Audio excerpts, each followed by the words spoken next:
ഭഗവാൻ വേദവ്യാസൻ ചെയ്തിരിക്കുന്നതും അങ്ങനെ തന്നെയാണ്. എന്നിട്ട് അദ്ദേഹം പറഞ്ഞു, എന്താ അദ്ദേഹം ഉദ്ഘോഷണ ചെയ്തത്?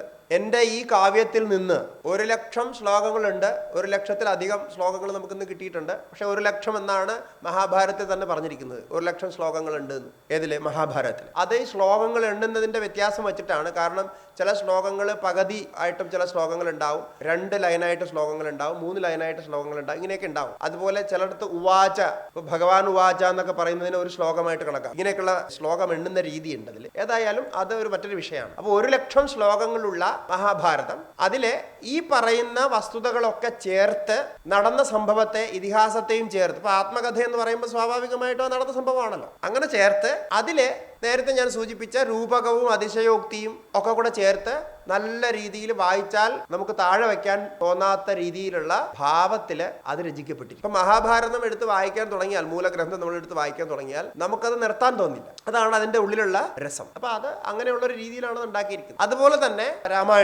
രാമായണത്തിൽ വാൽമീകിയുടെ സ്വയമുള്ള വാൽമീകിയുടെ ചരിത്രം അതിലുണ്ട്.